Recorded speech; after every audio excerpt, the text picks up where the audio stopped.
The day my mother became my patient was the day my hands started shaking. I had treated hundreds of people before. Old people, young people, rich people, poor people. But when I looked at the name on the hospital file, my heart stopped. Patient name, Maria Santos, my mother. For a moment, I could not breathe. I stared at the paper again and again, hoping it was a mistake. But it wasn't. The nurse looked at me and said softly, "Doctor, the patient in room 207 is waiting." Room 207. I slowly walked down the long white hallway. The sound of my footsteps echoed in the silence. My mind was full of memories, painful memories, because the truth was, my mother and I had not spoken in 8 years, and now she was lying in my hospital bed, waiting for me, her son, her doctor. My name is Daniel. I am 32 years old now, and I work as a doctor in a city hospital. Many people respect me. Some even call me successful. But my life did not start like this. My childhood was not warm or loving. In fact, I often felt like a stranger in my own home. I grew up in a small town with my mother and my younger sister, Lily. My father died when I was 9 years old. After that, everything changed. My mother became cold, very cold. She worked long hours at a small shop in town. When she came home, she was always tired and angry. But strangely, she was only angry with me. Not with Lily. Never with Lily. Lily was the golden child. She was beautiful. She had long hair and a bright smile. My mother always bought her new clothes, new toys, and sweet desserts. But when it came to me, things were different. I still remember one night very clearly. I was about 12 years old. I sat at the dinner table doing my homework while my mother cooked in the kitchen.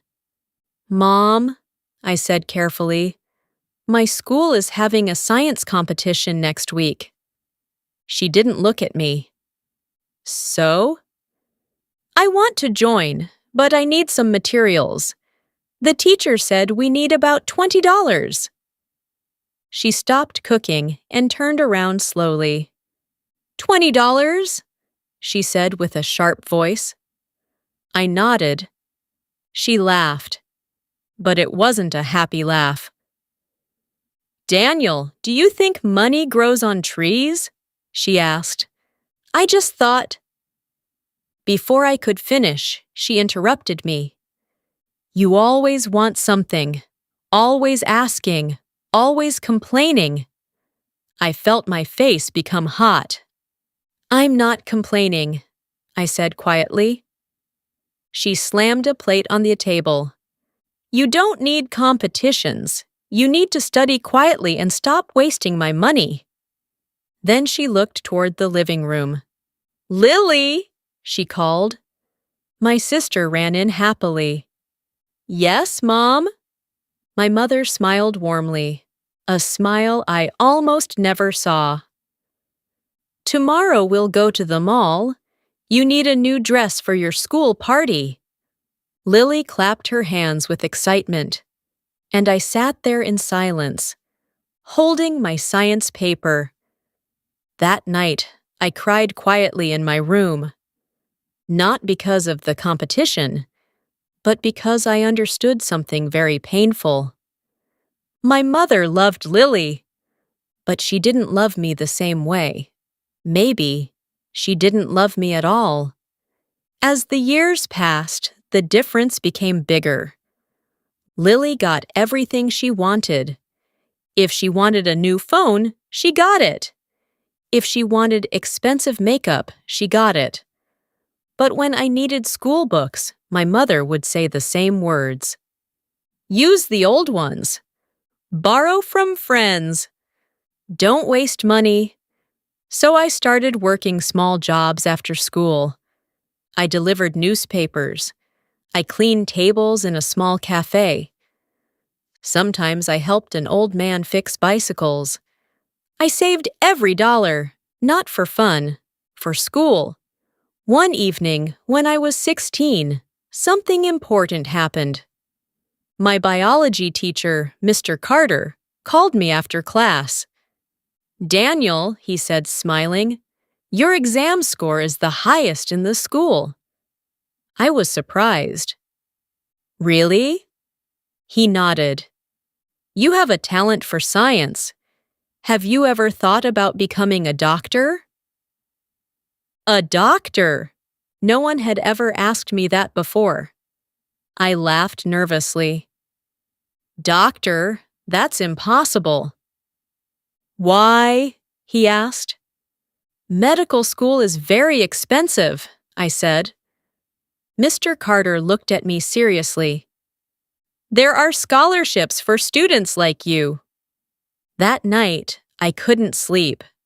For the first time in my life, I imagined a different future. A future where I was not the ignored son, not the unwanted child, but someone important, someone who could help people, someone who mattered. But when I told my mother about my dream, everything exploded. We were sitting at the dinner table again. "I want to become a doctor," I said carefully. My mother froze. Then she slowly put down her spoon. "A doctor?" she repeated. "Yes.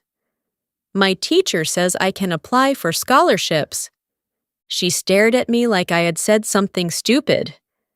"Daniel," she said coldly, "stop dreaming." I felt my chest tighten. "I'm serious, Mom." She shook her head. "You should get a simple job after high school. We need money in this house." "But if I become a doctor, I can help." She slammed her hand on the table. "No!" Lily looked up in surprise. "You are not wasting years in school," my mother said angrily. "We cannot afford that." "But the scholarship—" I said no. Her voice was loud now. Then she said something I will never forget. "If someone should go to college, it should be Lily. She has a real future." The room became silent. Lily looked uncomfortable, but she said nothing. And I felt something inside my heart break. That night, I sat outside the house alone. The sky was dark, the wind was cold, and I made a decision. If my mother would not believe in me, then I would believe in myself. No matter how hard it was, no matter how long it took, I would become a doctor, even if it meant leaving my family behind. But I didn't know that one day, the same mother who refused to support my dream would lie in my hospital bed, helpless, sick, and completely in my hands. And when that day finally came, I would discover a truth about my family that would break my heart in a way I never expected. After that night, everything in my life changed. I stopped asking my mother for help. I stopped telling her about my dreams. Instead, I worked harder than ever. During the day, I studied at school. At night, I worked small jobs around town. Sometimes I slept only 4 or 5 hours. But strangely, the harder I worked, the more invisible I became at home. My mother never asked how school was going. She never asked why I came home so late. It was like I didn't exist. One evening, I came home after working at the cafe. My clothes smelled like coffee and soap. My hands were tired. Inside the living room, my mother and Lily were laughing together. The TV was on and shopping bags were on the floor. "Hi," I said quietly. Neither of them looked at me. I walked to the kitchen and opened the fridge. There was almost nothing inside, just some cold rice and a small bowl of vegetables. Meanwhile, Lily's shopping bags were full. I picked up one of them. Inside was a beautiful pair of shoes. Very expensive. My mother walked in and saw me holding the bag. "Don't touch Lily's things," she said sharply. "I was just looking," I replied. "They're not for you." Her words were simple, but they felt like a knife. The next year was my final year of high school. It was the most important year of my life. If I wanted a scholarship for medical school, my grades had to be perfect. Every day, I studied for hours. But at home, things became worse. My mother began asking me for money. At first, it was small amounts.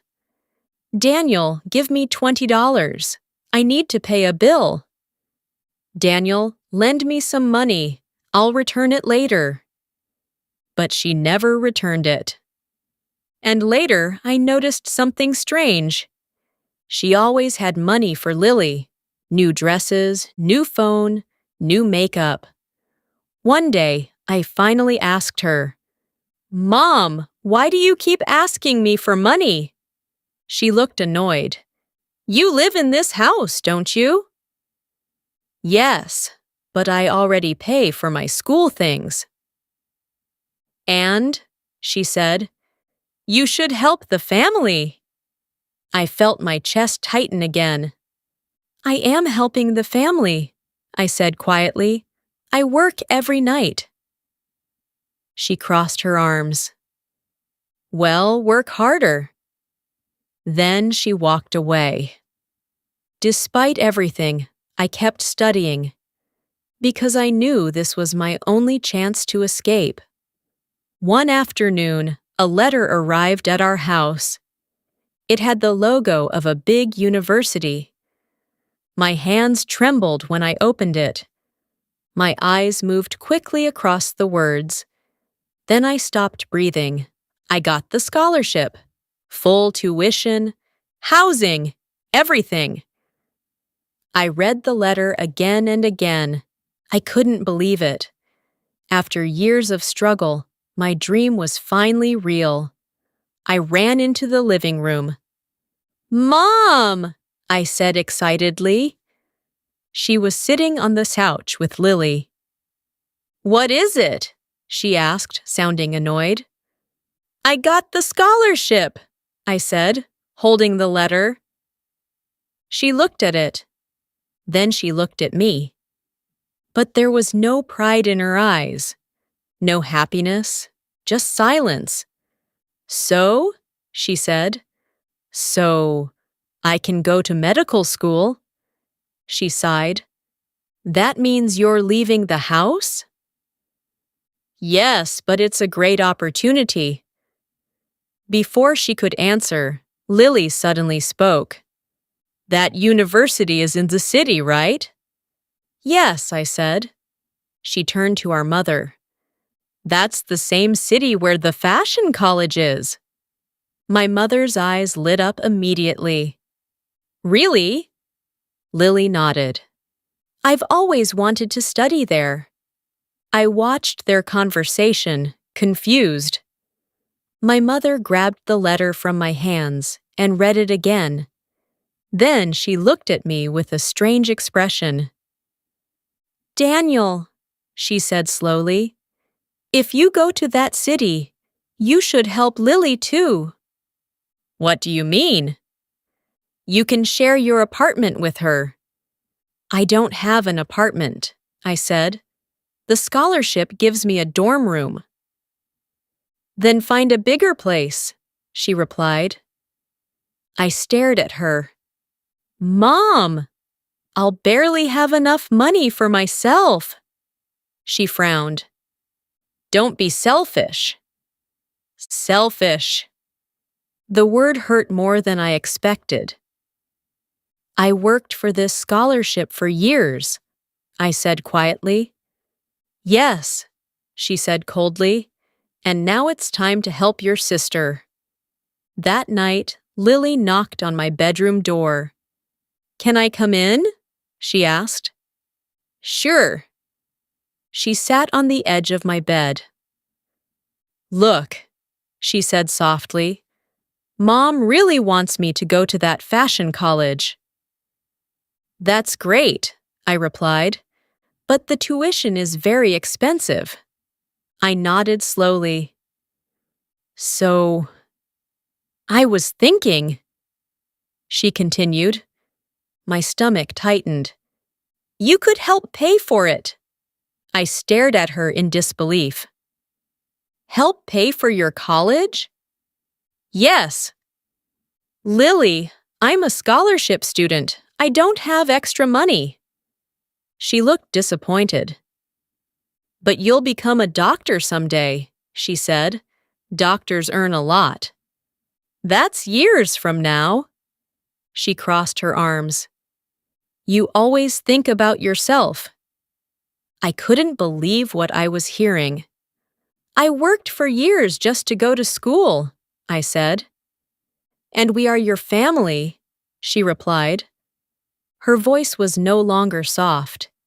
It was cold, almost like our mother.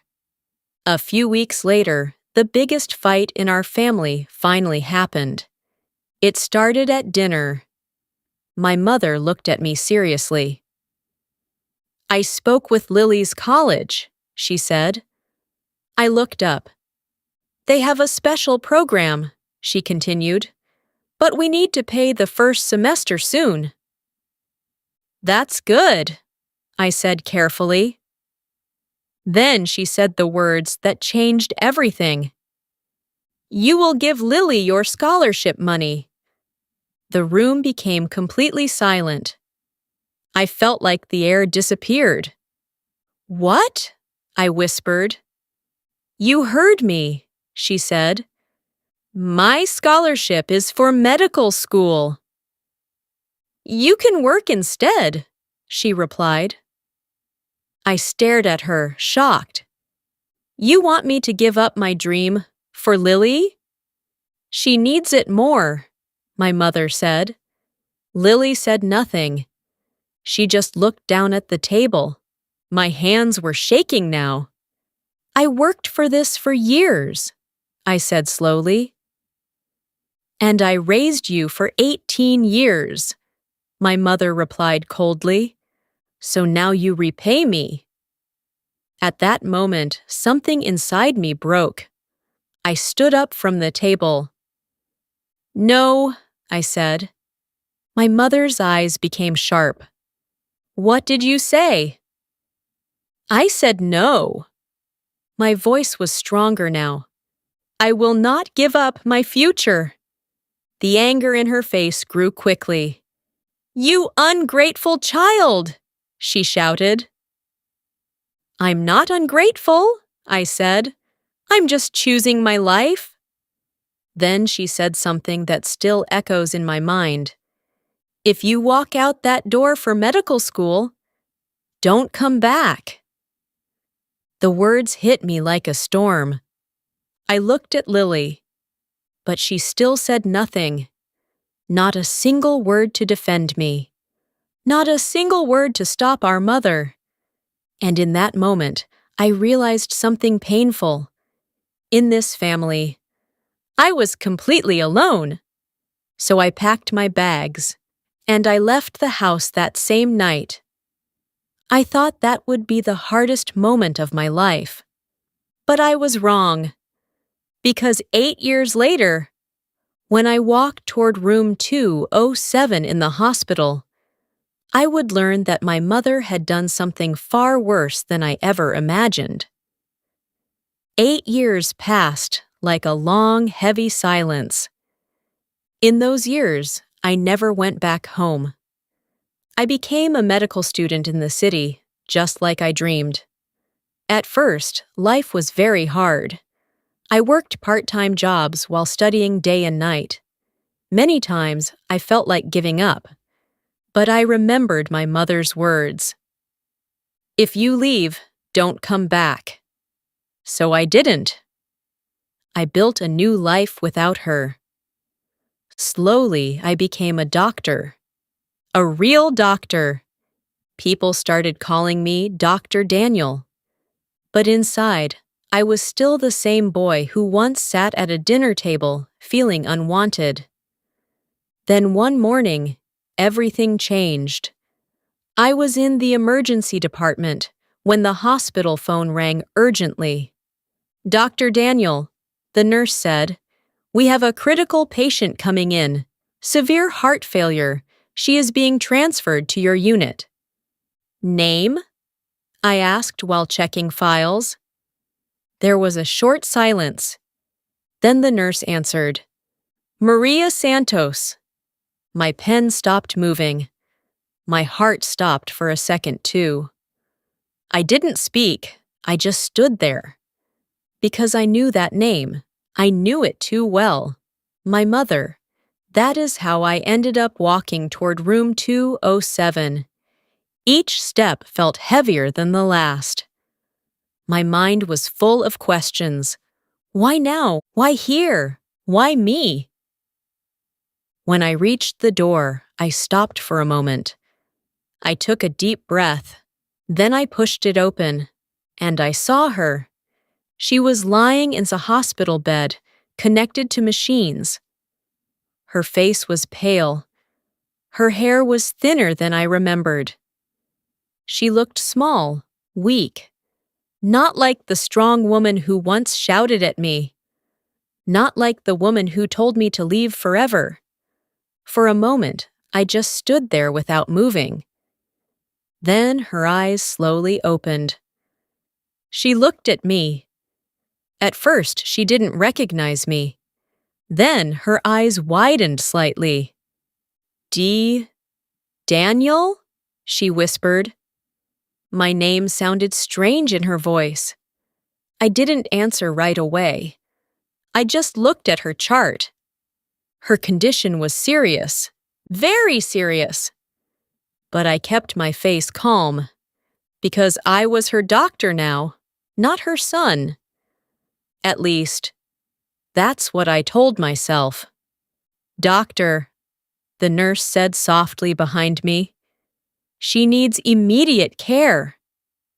I nodded. Yes, I said quietly. I will handle it. I stepped closer to the bed. Mrs. Santos, I said in a professional voice, can you hear me? She blinked slowly. Yes. I checked her vitals. Her heart rate was unstable. Her breathing was weak. Everything was critical. I gave instructions to the team. Prepare oxygen support. Start IV medication immediately. The nurses moved quickly, but I could feel her eyes on me the entire time, watching me, quietly. After the treatment started, the room became calmer. Machines beeped softly. The nurses left for a moment. And suddenly, it was just the two of us. Doctor and patient, mother and son, but we didn't say it, not yet. She spoke first. You became a doctor, she said weakly. Yes, I replied. Her eyes moved slowly. You really did it. There was a long silence. I checked her monitor again, avoiding her gaze. Then she said something I didn't expect. I saw your graduation picture, she whispered. My hands stopped for a moment. Then I continued working. I kept it, she said. I didn't respond, because I didn't know how. She swallowed hard. I was wrong, she added softly. The room became still. Even the machines felt louder. I finally looked at her. Her eyes were wet, but I didn't know if they were tears of regret or fear. You were wrong? I repeated. My voice was quiet, but sharp. She nodded slowly. I didn't understand you back then. I laughed once. A short, broken sound. You told me to leave forever, I said. Her lips trembled. I was angry. That's not anger, I said. That was rejection. She closed her eyes for a moment. When she opened them again, she looked weaker. I needed help, she whispered. My chest tightened. Help? I repeated. She nodded slightly. After you left, things became difficult. I stayed silent. She continued. Lily left too. That hit me harder than I expected. She went to the city, but she stopped sending money after a few years. I felt something cold inside me. So, I said slowly, you ended up alone. She nodded.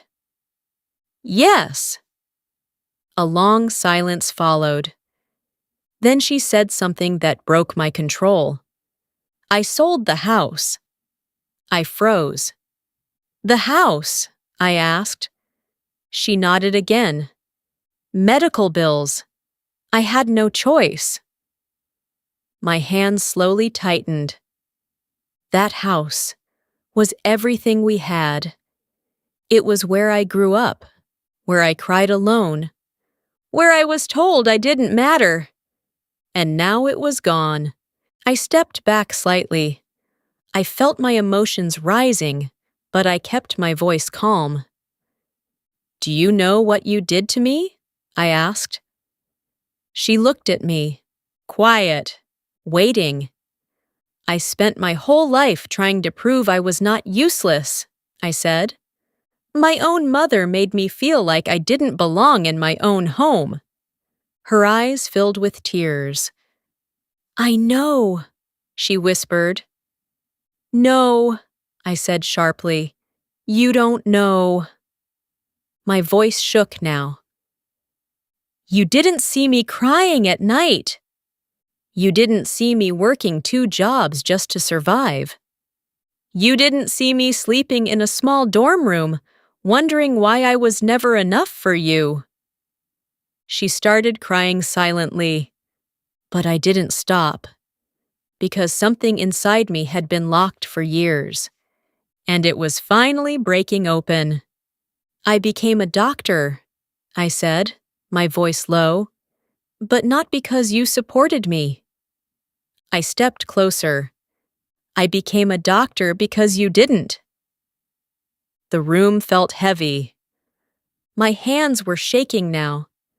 I needed to survive you. She covered her face with her hands. I'm sorry, she whispered again and again. But those words didn't reach me. Not fully, not anymore. Because the pain inside me was too deep, too old, too long ignored. I turned away from her bed. For the first time in 8 years, I didn't feel like her son. I felt like a stranger standing in front of a woman who once destroyed my world. And I didn't know what would hurt more next. Her truth, or my decision in the final part. I stood near the hospital window for a long time. Outside, the city was moving like nothing had happened. Cars were running, people were walking, life was normal. But inside me, nothing was normal. Behind me, I could hear the soft beeping of the machine in room 207. My mother was still alive, still breathing, still waiting. I didn't turn around at first. Because I didn't know what I would feel if I looked at her again. Anger, pain, or something worse. Sadness? After a few minutes, the head doctor entered the room. "Her condition is stable for now," he said, "but she needs long-term care. Surgery is possible, but very risky." I nodded slowly. "Understood." He looked at me carefully. "Dr. Daniel, she is your family, right?" I paused. Then I said quietly, "She is my patient." The doctor didn't ask more. He left the room, and silence came back again. I finally turned around. She was still lying there, tired, weak, but awake. Her eyes followed me carefully. "Daniel," she whispered. I walked closer. But I did not sit. I stayed standing, keeping distance. Professional. Safe. "What do you want me to do?" I asked calmly. She looked confused. I don't understand." "I am your doctor," I said. "Not your son here." Her lips trembled. "I don't want that," she said softly. I didn't respond, because that was not my decision to make, not anymore. A long silence filled the room. Then she spoke again. "Before I die, I want to fix things." Her voice was weak, but honest. I looked at her closely. "Fix what?" I asked. "Us," she said. That word hit me harder than I expected. Us. There was no us for a long time. Maybe there never was. I pulled a chair and finally sat down, but not too close. I needed space. "I have something to tell you," she said slowly. I didn't reply. She continued. "It was not only Lily who left." I frowned slightly. "What do you mean?" She closed her eyes for a moment, then opened them again. "She came back once," she said. My heart slowed. "When?" I asked.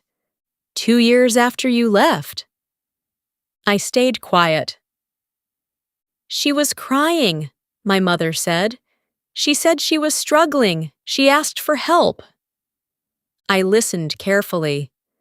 "She asked me to call you." My fingers tightened slightly.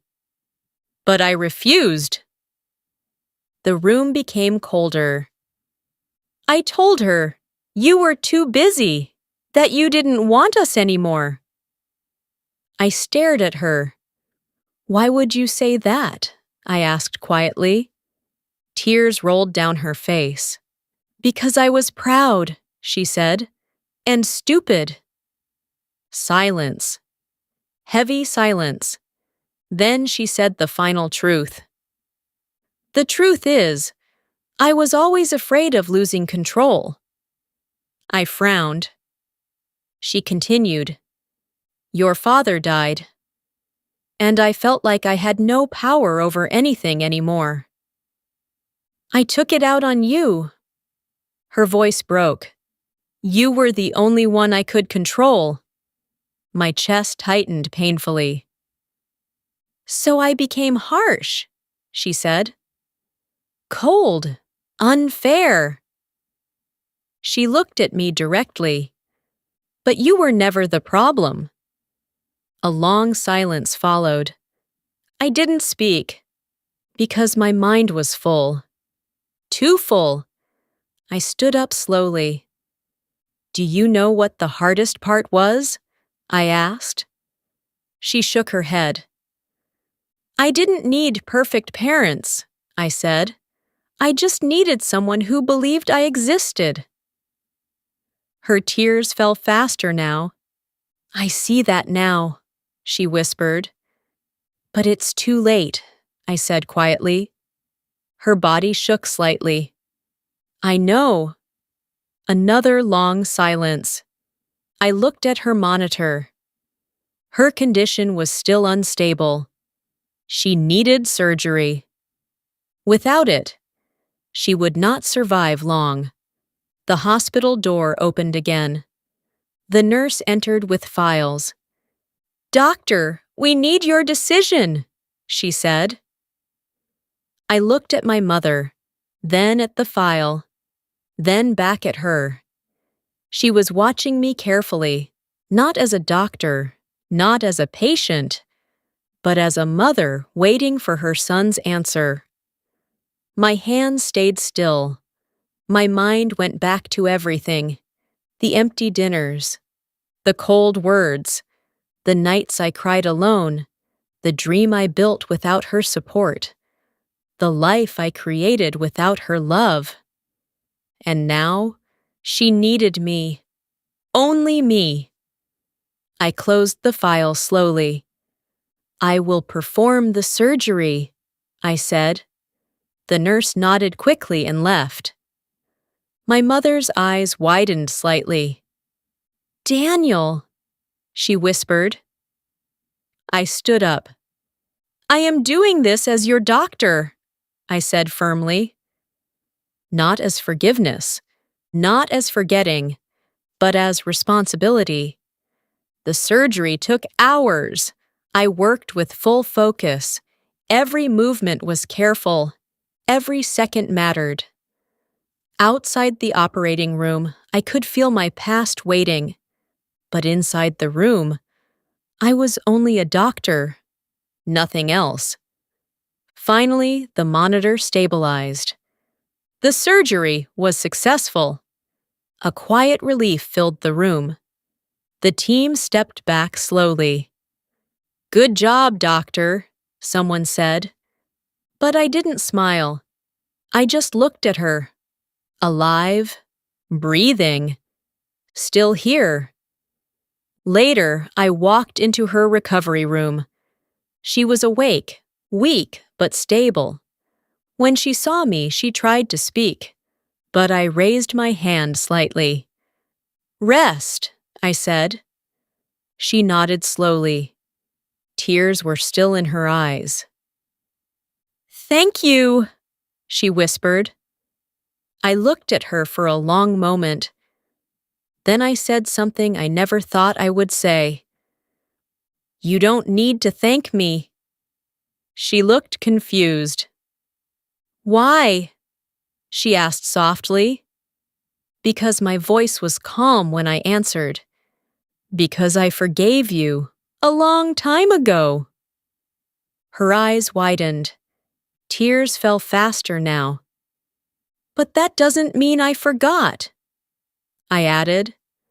She nodded slowly, understanding. I turned to leave.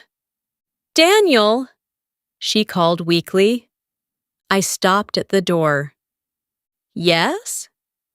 "I was a bad mother," she said. I didn't turn back. I stayed facing the door. Then I said the final truth. "You were not a perfect mother," I said quietly, "but I still became a doctor because of you." She didn't understand. So I explained one last time. "Because of your rejection, I learned to build my own life." A pause. "Because of your coldness, I learned how to be strong." Another pause. "And because of your silence, I learned how to hear people who are suffering." I finally looked back at her. "Even you." Then I left the room. For the first time in years, I felt something I didn't expect. Not anger, not sadness, but peace. Outside the hospital, the wind was soft. The city was still moving. But I was different now. I was no longer the boy waiting for love that never came. And I was no longer the doctor carrying only pain. I was both. And I had finally learned this truth. Some wounds never fully disappear, but they can become the reason you grow stronger. I looked back at the hospital one last time. Then I walked forward, not away from my past, but beyond it,